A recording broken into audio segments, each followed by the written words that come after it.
Hi, everyone. Welcome back to the podcast. My guest today is Vanamali Mataji. Mataji resides in Vanamali Ashram in Rishikesh, India. Vanamali is an ardent Krishna devotee or bhakta, and the name Vanamali is itself one of the names of Lord Krishna. Mataji always dresses in lavender, as that is the color of Krishna in transcendence. She has published many books on the Hindu gods, The Complete Life of Krishna, The Complete Life of Rama, Shiva, Stories and Teachings from the Shiva Mahapurana, Hanuman, Devotion and Power of the Monkey God, The Science of the Rishis, In the Lost City of Krishna, Nitya Yoga, Essays on the Bhagavad Gita, and more. Mataji regularly conducts classes on the Vedic way of life and the Srimad Bhagavad Gita, both in the ashram and abroad. The ashram is run by her brother, Mohanji, who is an exemplary karma yogi. The ashram does a lot of charitable work in both Rishikesh and in a small Himalayan village called Gaja.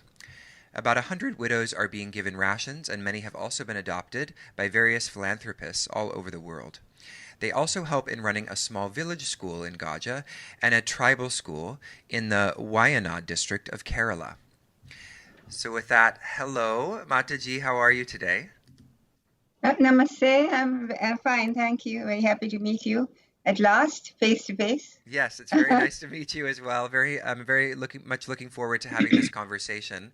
So we had discussed maybe you starting with a mantra. So would you like to maybe start with that mantra and then tell us what it means or the significance of it? Yeah. Om Guru Brahma Guru Vishnu Guru Devo Maheshwara Guru Sakshat Parabrahma Tasmai Shri Gurave Namaha Shri Vatsangam Mahoraskam Vanamala Virajitam Shankachakradharam Devam Krishnam Vande Jagadguru. I bow to the Guru, who is Brahma, Vishnu, and Maheshwara. I bow to Lord Krishna, the protector of the universe. Hari Om. Thank you so much, Mataji. That was beautiful. I'm very much looking forward to this conversation. As I said today, we're going to talk about a number of things. Specifically, we're going to connect it to this concept of religious fundamentalism, which you and I had agreed would be an interesting topic to explore. And we're going to talk about that topic by addressing a number of different questions about the Sanatana Dharma, which for the listeners is a term for the Hindu tradition. And so before we get started with all of that, though, Mataji, I would love to just get a little bit of details about your story. You now live in Rishikesh. You do all this wonderful charitable work. What got you from, your early stages in life to the work that you're doing now? I'm totally not to be blamed for anything I do. The whole Leela is by Lord Krishna. I just go where he leads me, that's all. Beautiful. So did you grow up in Rishikesh or did you grow up in another state of India? No, I'm from Kerala, actually. Okay. The southernmost state of India. Lovely. So you are a devotee of Krishna, as it said in the bio. But how does that fit into the Sanatana Dharma more generally? Meaning, how does one be both either a Shiva devotee or a Krishna devotee or a goddess devotee and still be under this umbrella of Sanatana Dharma? Can you explain how that works? Well, you see, the Hinduism of the Sanatana Dharma actually puts forth a facade of a number of gods. In fact, I always say we have a supermarket of gods. But actually speaking, that, as I said, is only a facade, because what we really believe in, the fundamental truth, is not God, G-O-D, as we know it, as when we say the word God, you think of many things, many types of forms. But for us, that God or that fundamental reality or supreme power is a formless, timeless, spaceless, nameless entity, which is the foundation of everything else. Everything, meaning everything, the entire cosmos is there because it exists. And that is, you must be knowing, is called the Brahman. The Brahman. It is totally beyond any mental concept because it is beyond time and space, and the mind can only see in forms of time and space, as well as name and form, nama rupa. So we can't conceive of such a being, let us say. Even when to call it a being is wrong. But what the Hindus realize that the human heart or the human mind craves for some reciprocity in their approach to God. So and the Brahman needs nothing from us. It does not care whether you worship it or not.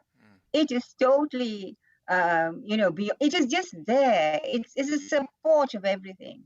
It's like the sun. The sun is because of the sun, this whole planet exists. The whole planet is actually everything flowers and everything lives because of the sun. But the sun itself, we don't really, it doesn't need us. It's not dependent on us, you see. It is just there. And because of it, we exist. But it does not exist because of us. Similarly, that Brahman does not need our worship, and it is ever there, existing for anyone at all times, at all space, and for the whole of creation as we know it.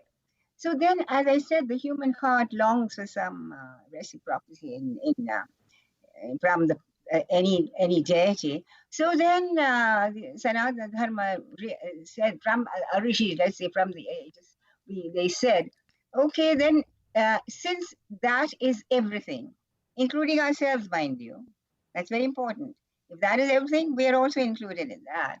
So then you can worship any form that you like, that is appealing to your heart and mind, because it's very unfair to tell everybody that you should worship only one form or follow one path, or to, there's only one sort of approach to that supreme power.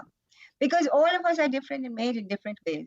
And all of us have our own ideas and ideologies, and we like to go in our own way. And we can't, it's just kind of, we can't fit into that pattern, one pattern, which is, because the whole of humanity cannot be cast into one pattern. Hence, all these various different types of gods we see in millions of gods which we see. In fact, we are the only religion which has created our own gods. We have a god for everything. Yeah, if you want to obstacles removed, go to Ganesha. If we want Shakti and Bhakti and all that, we go to Hanuman. If we want peace and contentment, go to Vishnu or Krishna. So this is there for, so anyone can go to any of these gods and worship without any problem, provided, it's very important, provided you understand that every one of them is only an aspect or only a flame or flicker from that enormous power of consciousness, pure Satchitananda, existence, consciousness, and bliss, which is the foundation of this whole entire universe. So any form you can superimpose on that, it is absolutely okay, if it is done with this understanding. If it's not done with this understanding, then it becomes idolatry. Mm-hmm. So all of us, a Krishna Bhakta can as easily go to a Shiva's temple, or a Rama temple, or a Hanuman temple, or we can go easily to a church or a Gurudwara or a masjid or anything, because we see everything as permeated by that one supreme power. There is no other power. That alone exists. And that alone has existed and will continue to exist, even when this whole cosmos is taken back. There's a withdrawal into the essence, it's a cyclical process. Time for us is cyclical. It's not linear. Hmm. So one creation is followed by for a long time it exists, and then there is a dissolution. So, in terms of the supermarket of gods, as you were saying, so the idea is that, the supermarket is there because of the various dispositions of human beings. Like, people are different, so they have the option to choose a god that resonates with their character. But when you were talking about Krishna, you were talking about Krishna sort of calling you. So in a sense, Krishna chose you. So can you experience it like that as well? And it's not so much choosing a god, but a god sort of one of those aspects sort of calling you in some way. Exactly, like when we say the Guru knows you, we might not know the Guru, but when we are ready for it, the Guru knows you and will come to you. That is the correct way it's normally done. Similarly, you see, I come from a background of family of Krishna Bhaktas. We must have been for generations, and I'm sure for many lives I was a Krishna Bhakta. So obviously, he appears to me. I don't have to go running after him. Once you're a devotee, he will follow you. Yeah, yeah. Is it a pattern in India that individuals will shift this word? We haven't talked about it specifically yet, but Ishtadeva, right, is the term we're talking about, which is essentially your chosen aspect of the divine. And will it happen that some people will sort of shift, from, for example, a Shiva Bhakta to a Krishna Bhakta? It depends. Some of them are confused, especially now. The modern Hindu youth and have not been brought up according to the ideals of the Sanatana Dharma. Our whole culture has been shattered by so much of foreign conquest, and especially the British conquest, which was an ideological conquest, because they tried to tell us that their culture, 2,000-year-old culture, was superior to our 50,000 years old culture. And we believed it. That's the problem. We were totally indoctrinated that this was a superior culture. And so the modern generation has been brought up with that idea. So that whole way of life, Hinduism is a way of life. That way of life has been distorted for the past, let's say, about at least 300 to 400 years. So these poor people are yet confused. So they don't know which tradition they belong to, and because their parents have not taught them which tradition. So they flit from one to another. But that's okay until they find a guru, I think. And the guru actually will tell them which is the best suitable path for them. Because somehow they instinctively feel that is the best suited. But many of them are very, very definite that this is a path, this is the ishta which I like to follow. Yeah. So more on that, obviously you're talking about the devastating impact of the colonial, inheritance from the British Empire and the way that that's affected the culture in India. Do you see there to be any benefit to what one of the byproducts, maybe later historically to that, has been that Hinduism has essentially spread outside of India in many ways, and many people now in the West especially, I feel like, are re-encountering God in a less rigid way, because as we're talking about, with this very open-minded approach to the divine, where because you have a different character, you can have a different kind of relationship with an aspect of the divinity, because the divine God is so multifaceted that it can encompass absolutely everything. So do you see that as actually being at all a good thing, that Hinduism has even though in its homeland it has been affected the culture of it has been affected very negatively, the spread of the ideas, the religious ideas, has actually transformed many people's lives, I think, for the better in terms of seeing God differently? But actually speaking, from very ancient times, there was only one religion in the world, and that was Hinduism. You will still see aspects of that all over Southeast Asia. In Myanmar, even in China, Japan. Java, ancient Java, Indonesia, then Burma. So many places. It was the only religion at that time. Malaysia. You see the ancient temples, even in places like Lebanon, for instance. Mm. One of the names which are given to the children even now is Hindu. Yeah. So it had spread all over Southeast Asia, and even the ideas were taken to the West by the Arab traders who used to come. Most of the knowledge which the West has now has already been was there in Bharat long, long, long ago. So that is one aspect of it. We did not need the colonial expansion in order to. Right. But you are right. In the modern times, of course, I would say that in one way that is good that it has spread. But then on the contrary, a lot of media has been working to try and bring it down. For Yes. some reason, I don't know why. There's a lot of it going around that they just want to bring it down, bring out the worst aspects of India, and it's projected. But that is so. I just don't understand it. But Yeah. How do you that feel about the modern postural yoga being what is mostly found in the West, or what most people associate with India in the West? You know, people that aren't educated, obviously, are less educated. What is your feeling about that situation? what what do you mean by yoga? Like asana. So how asana has been transmitted mostly, Oh, but not as much yeah, yeah, the spiritual teachings. yeah, yeah. That is a pity I feel because yoga, according to the West, is only the yoga asanas, hatha yoga. Hmm. But yoga, according to us, is a very, very wide meaning. Yoga, the whole of life should be a yoga. Hmm. Ideally, life should be lived in a life of yoga because yoga just comes from the word yuj, to unite. And any action which will try to unite you to that supreme can be called a yoga.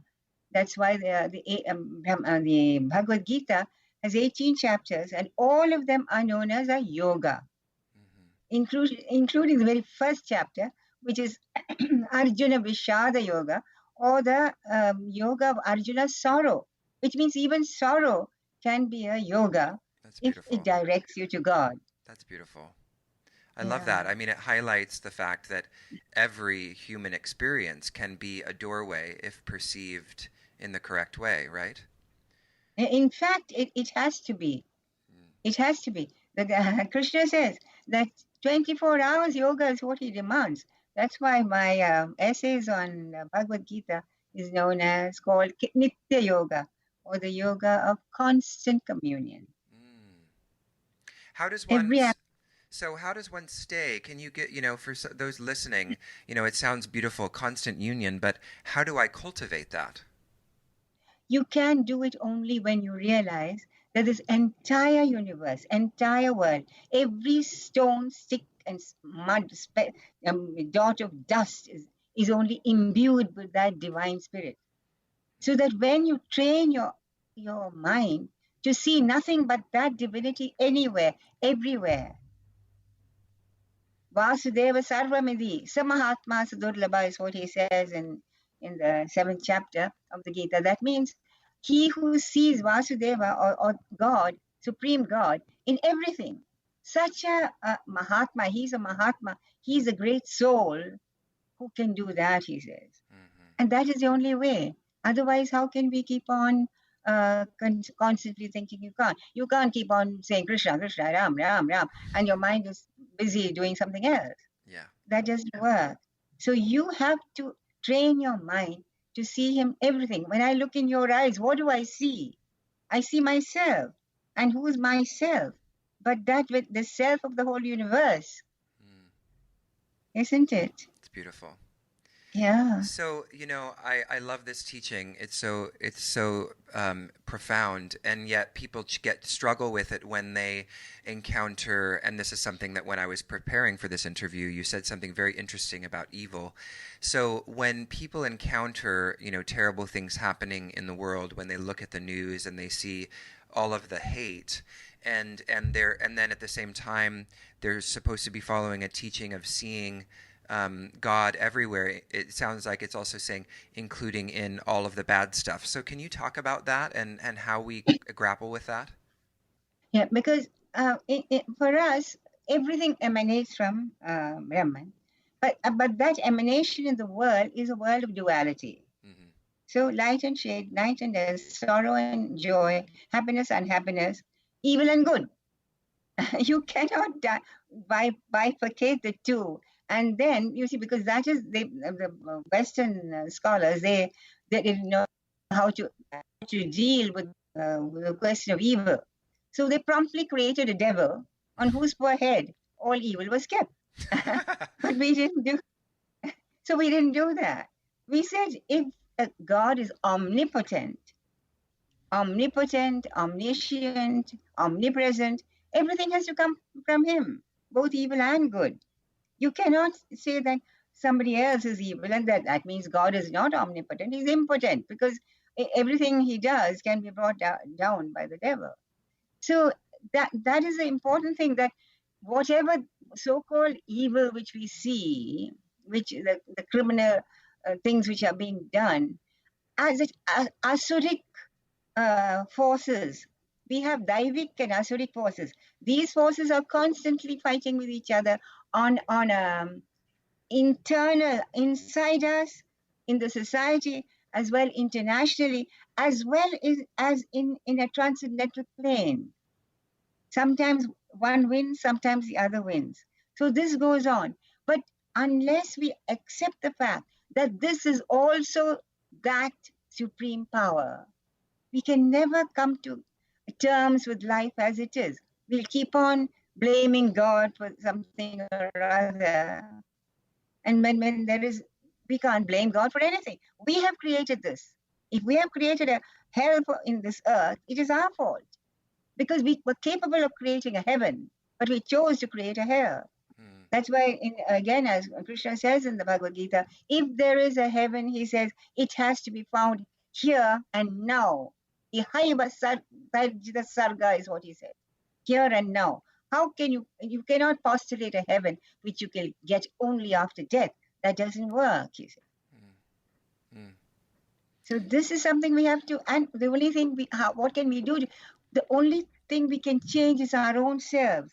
And if some people start changing our own selves, when you start putting out positive thoughts, because remember, you're so totally connected with every single thing in this whole cosmos. One little leaf or flower falling on the ground has reverberations up to the very planet's end of the universe. If we are we can know this most by our breath. All the five elements, we are totally connected with all the five elements. We are made out of that. Our bodies are made out of that. And the world is also made out of that. So each of these elements keep on supporting us. And we have to support it back. If we don't do that, then we are bringing trouble on ourselves. Now just take breath, for instance. If you know how closely we are connected with this universe, just try closing your nose for some minutes and you will see how long you can live when you close your nose. So it's just not possible to live without the support of the universe.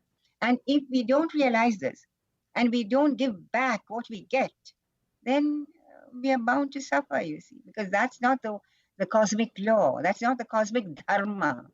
Cosmic dharma is that there should be an interchange. There should be a relationship between everything, with you and everything in this universe, not just with every human being. It means every single animal. When we kill an animal in order to feed our own, because to satisfy our own palate, not to feed our hunger or anything, but just to satisfy our palate for a few seconds, mind you, we are denying the right to that animal to live as it would like to live. Now we should not, we cannot deny anything to anyone. We should give as much freedom to everything as we would like for ourselves. That is how the universe is created. That is the cosmic dharma. Everything is to be done for the sake of that dharma, not for personal gain, not for selfish motives. Yeah. If that is followed, there will be no problem. But when people see that nothing but their own selfish interests, that is what they call an asuric temperament. And sometimes it happens that those forces become more strong, and the divine forces become weaker. This is what all the wars in our Puranas are about. Always, sometimes one side, sometimes the other. So now the world is passing through something like that, but it will again balance itself, and because it's cyclical, it cannot last forever. Yeah. Even if you're very unhappy, you can be sure after some time you'll be happy. And if you're very, very happy, you can be sure that sometime you'll be unhappy. Yeah. So we cannot have, a complete happiness or something from an incomplete dualistic world. So, do you see this? This obviously the yugas are an important teaching in the Sanatana Dharma of these cyclical periods of time that we move through, and I mean, different people have different sketches of where we're at, but everybody essentially says that we're in the Kali Yuga, right, which is the sort of age of darkness. Do you feel that we're in a transitional moment and moving in the direction of the Sat Yuga, or what is your perspective on that? Is that something you think about? Yeah, definitely. That after Kali Yuga, we should go back to Satya Yuga. But sometimes people say that nature, doesn't suddenly shift. There's no sudden shift. Right. It's all very gradual. Yeah. So it's possible that we go back to Dwapara and then so on. That's what some people say, because everything in nature that never makes a sudden shift like that. Yeah. And another reason why we these yugas is that not our solar system is actually, the whole solar system is going around another huge sun and huge solar system, and the farther away we are from that source, that is Kali Yuga. The farther away we are, the source of all power, that is Kali Yuga. And the closer we come to that source, then Satya Yuga starts again. I see. So it's sort of like the orbit. When we're getting closer, at one part of the orbit, we're closer to that sort of supreme sun, basically. Okay. Because the orbit is elliptical. It's not absolutely circular. It's elliptical. And this whole solar system is going around an elliptical orbit around another enormous sun, and so another solar system, which is a source of a great power, which is even greater power than our sun has, a millionfold times power than our sun has. So the farther away we go from that source, that is when Kali Yuga starts. So I feel like we're talking a little bit about, the Vedic way of life generally, but I was wondering, because this is something you teach about quite a bit, if you could describe sort of the defining features of what the Vedic way of life is, what it would be like to take up that way of life. But the most basic thing which is basic to all Vedic way of life is the recognition of the fact that we are not solitary, isolated individual beings standing here. We are totally, totally connected with the entire universe and everything in it. Because we imagine that, it is so absurd. Just a little bit of, understanding of the way the world is. There is this big ball, a sphere, really speaking, and we are all standing perpendicularly on this, isn't it? Just imagine. Why are we not falling off like 9 pins from where a ball is gone? This is one of the basic things if you think of. It's amazing, isn't it? And then this ball is rotating at enormous speed around another, huge ball of fire. And do you think all this does not affect us? Every single movement of this world, every single movement of all the planets that we see affects us. That is the basic assumption of the Vedic Dharma.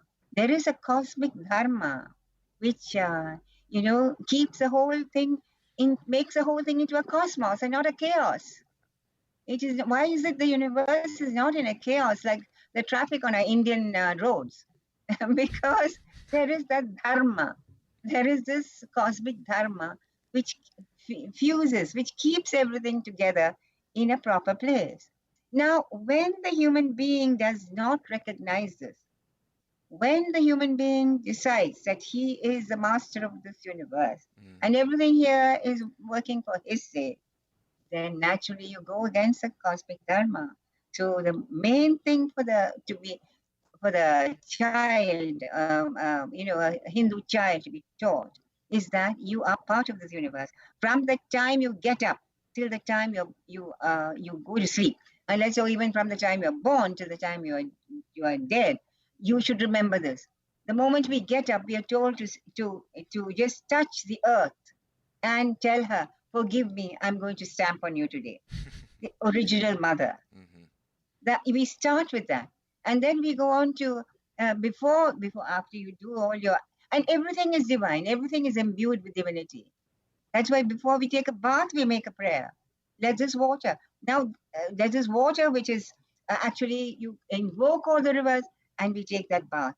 Now, this has been proved by modern science that water has memory. Water molecules are totally incoherent, but when we put positive thoughts into them, they become very coherent. Same with our food. Before we eat a food, we will say a prayer so that actually the molecules actually become more coherent. A Japanese scientist has discovered this now, but we knew that long, long ago. But because the Japanese scientist has said so, now slowly the world is also probably agreeing with it.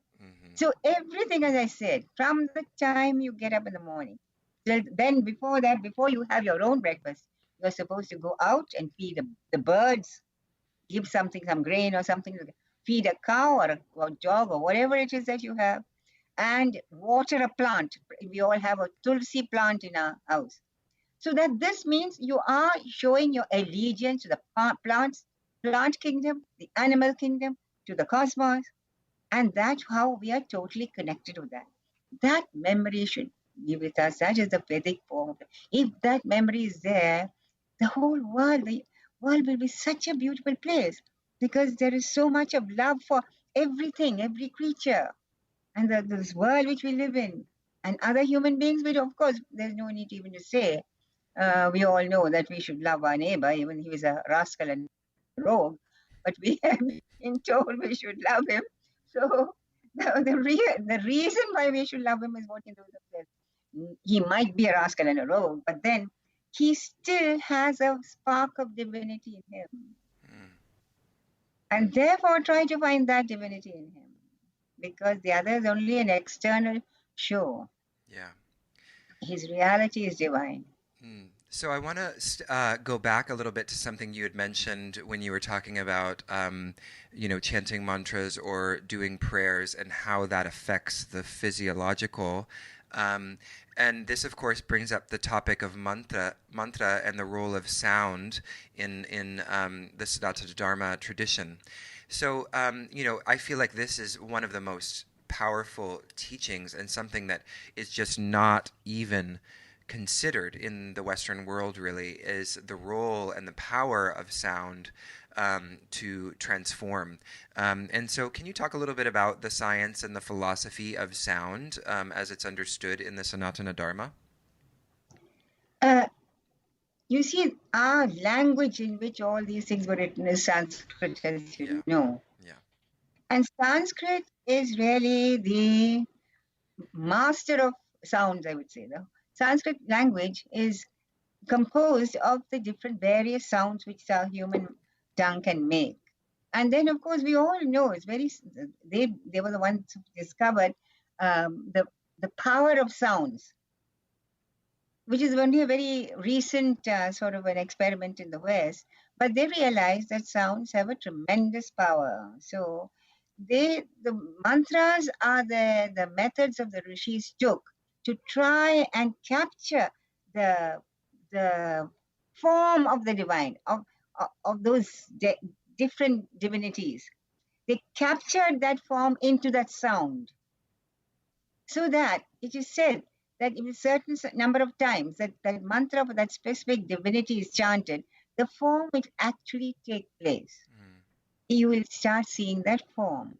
So, because form and name and form go together, the rishis, they try to bring that soundless or formless divine into some form, into two types of forms. They tried it with sound as well as with forms which are the yantras.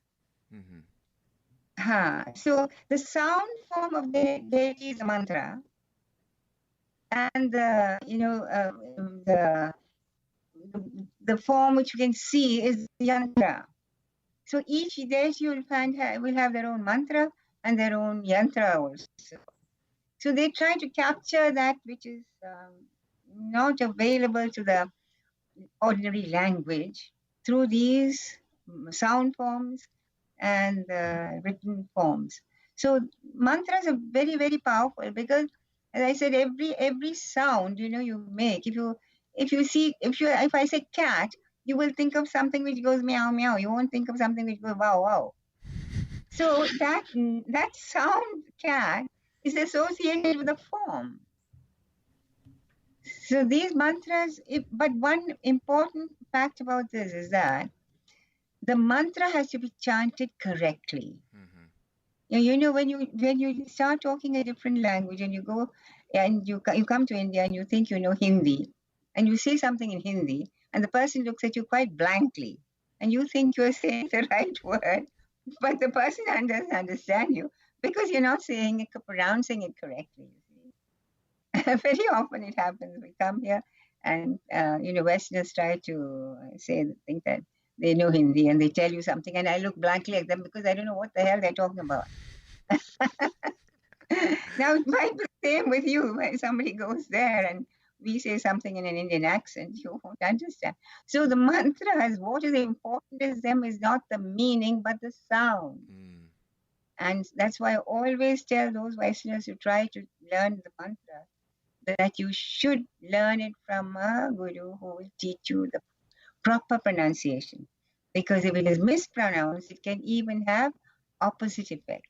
Mm. Very, very important. And in the Western, method of English, for instance, it does not cover all the sounds which the tongue can make. So it's very important for them, especially that they learn how to repeat this properly. So the question about religious fundamentalism that's sort of framing our discussion today a little bit, we're talking a lot about the features of the Sanatana Dharma, and I think anybody who's listening who's not familiar with the features of that should, now understand how different it is from religions that you find in the West, which tend to have a much more rigid, sometimes, approach to their deity. So can you talk a little bit about religious fundamentalism and why you find it to be such a problematic thing that's happening in the world right now? Well, fundamentalism is only due to the fact of ignorance of the nature of God. Mm. Total ignorance of the nature of God. We have brought God down to our own miserable little human this thing, and we expect him to behave like we do. Yeah. Now that, especially when they say that God is the only God, and anyone who does not believe in that God is a heretic and deserves to go to hell, that is the very root of fundamentalism. Because that means, what sort of a God is it? Who will only appear or only do something for that chosen few, or for those who worship him, or for those who love him or adore him. If there is a God, if an omnipresent, omniscient being, it should be available to everyone at all times, in all places, from the creation of time, not in some particular limit, which this God has suddenly appeared, and only that is the right God. That is a fundamental difficulty with fundamentalism, and that is only because of ignorance. Mm. So Hinduism, actually, we always say that ignorance is the only sin. Mm. We have no idea we're ignorant of the nature of God. We are ignorant of the nature of this universe, and we are ignorant of the nature of our own selves. It's a triple ignorance. Yeah. So, and not only that, at least if it's ignorance, leave it.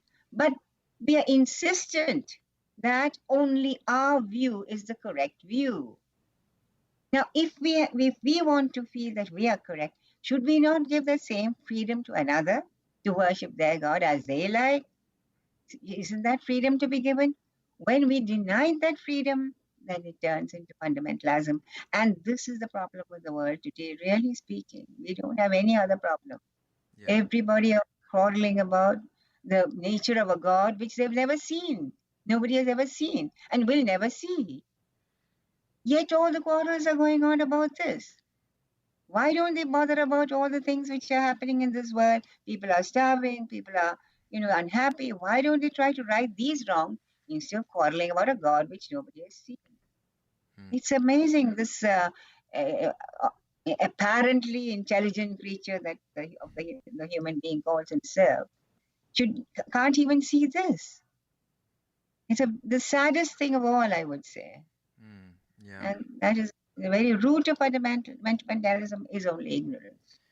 How do you, because of course I know very well what fundamentalism, how it shows up in the United States where I live. But how does fundamentalism show up in India in your experience?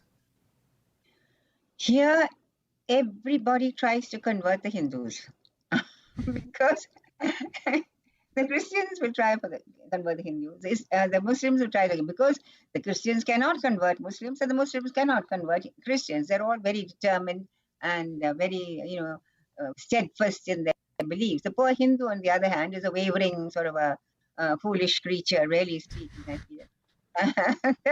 We don't care. We don't. And then these Christians now, they bring to try to entice.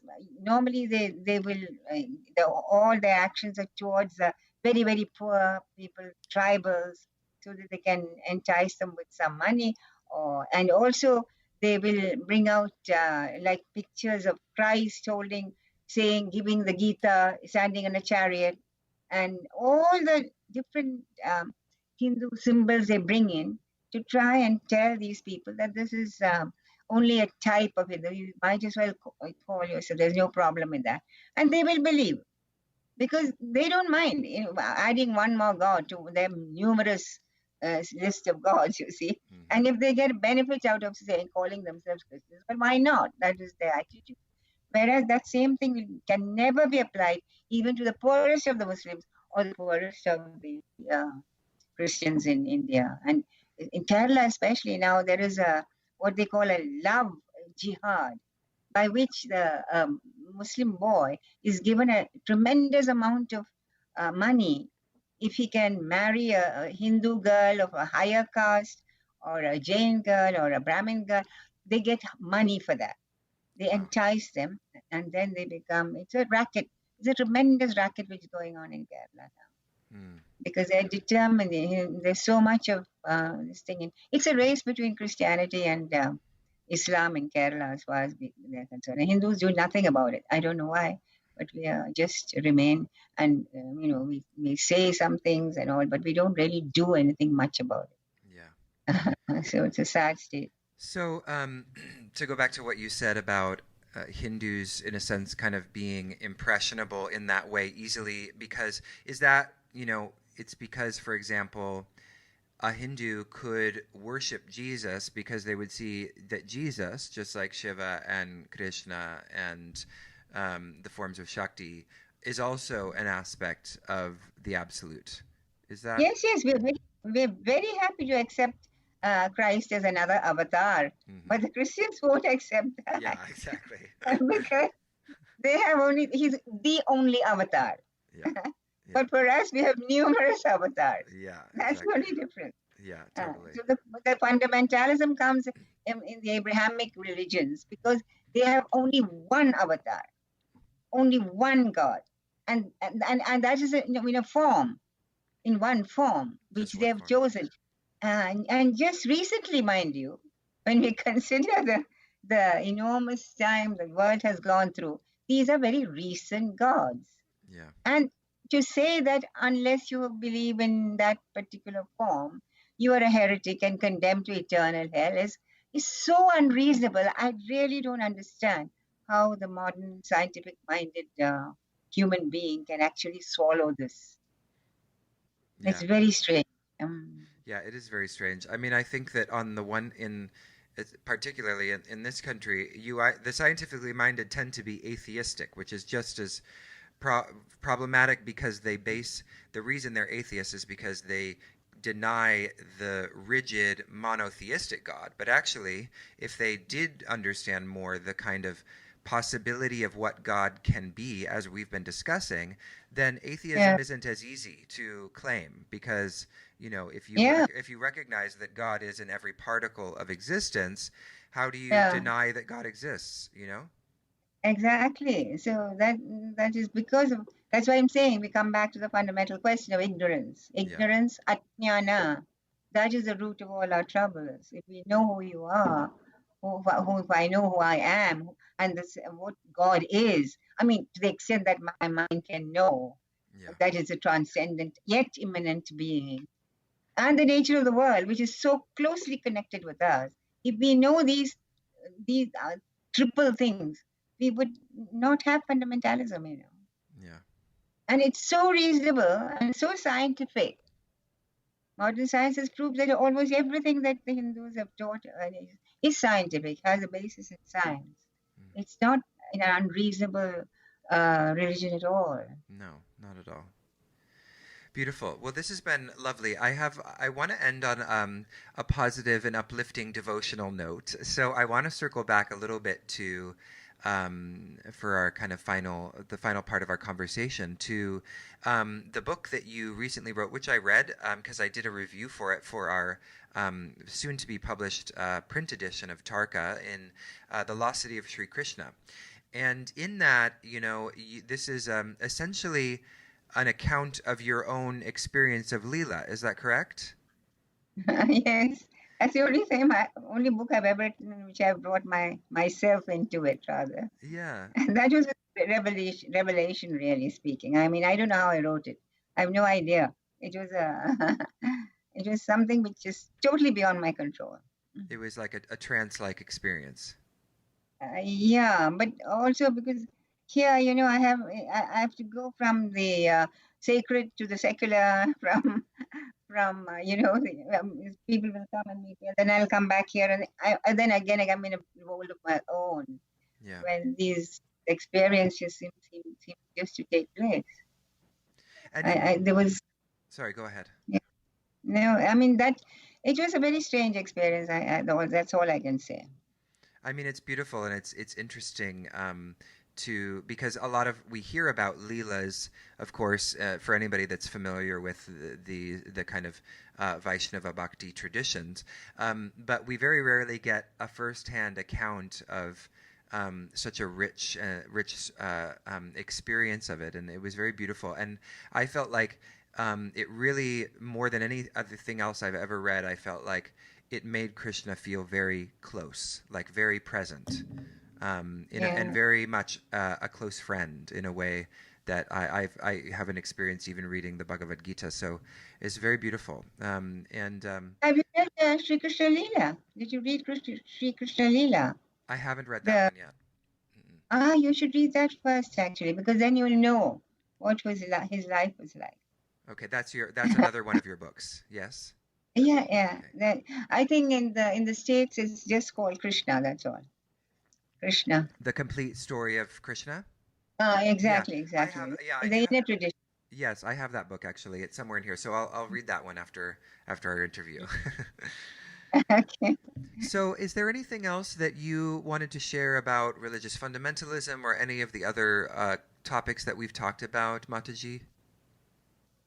Well, I think you've covered it pretty well. So I don't think I need to add anything except that I really wish that people would become more aware of what the nature of that transcendental being, which they call God, and which really cannot be called or personified into anything.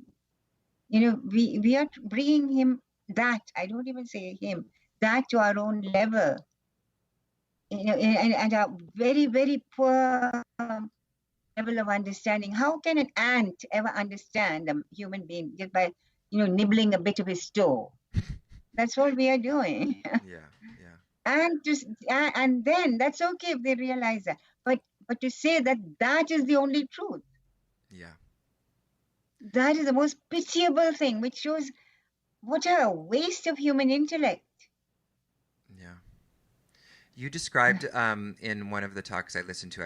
I've heard this metaphor or analogy used before, but I really liked the way you described it. So maybe you can share it with us again. It's the analogy of the elephant, and one guy grabs his foot, and one guy grabs his trunk. Would you share that with Yes, us?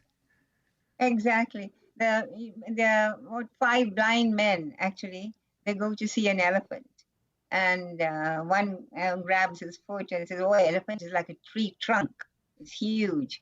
And then somebody touches his ears, and he says, "Oh, the elephant is like, winnows. Winnow. Winnowing when you are in olden days they have something called a winnow." Then somebody grabbed hold of his tail and he said, "Oh, elephant is like something like a snake-like thing with sharp little things at the end." And then they all thought that this was the elephant. I mean, they all decided that however much the other person said, "No, no, the elephant is like a tree trunk." No, he said, "No, it's like a snake." They kept on quarreling and quarreling with each other, and they never got to an end of their arguments, because they were determined that what they had caught hold of was the right thing. Yeah. Yeah, and that's really So that. here also, this is also another thing which I often give when we are going to some place, people they say, "Oh, this is so many miles to Washington or whatever," and you catch hold of that post which says that, and say that this is it. This post is it. Though that post is only pointing the way to Washington. It is not Washington. Yeah, So all these different methods, they just point the way to that supreme being, but that is not it. And if you hang on to that post thinking this is it and this is the only thing, that is the basic trouble with the fundamentalism. yeah, And as I said, I find it very difficult to understand how the modern human being, I can understand ancient ones, modern human being, scientifically educated human being, can actually believe such rubbish. mm-hmm, mm-hmm. I'm sorry, but I this is know. what I feel. I feel the same. Yes, Yeah, it's hard to really sad. it's hard to comprehend. Well, thankfully, people like you are teaching the Dharma and transforming one individual at a time. So, as long as we keep sharing this wisdom, I feel like eventually we'll move towards greater understanding. Hopefully, if people continue to do the work of teaching. Yeah, and I'm so happy to have met you, and I think you're doing wonderful work. Actually, it's you know, all over the world, some little pockets here and there, you find this being taught. It's wonderful. I'm so happy to have met someone like you. Oh, thank you, Mataji. I feel the same way. So it's been so beautiful to chat with you today. Are you interested in sharing a final, a closing mantra with us? Yeah, sure. Okay. Om Asato Ma Sadgamaya Tamaso Ma Jyotirgamaya Mrityorma Amritam Gamaya. Om Purnamada Purnamidam Purnada Purnamudachyate Purnasya Purnamadaya Purnameva Vashishyate. Om Shanti Shanti Shanti. Hari Om.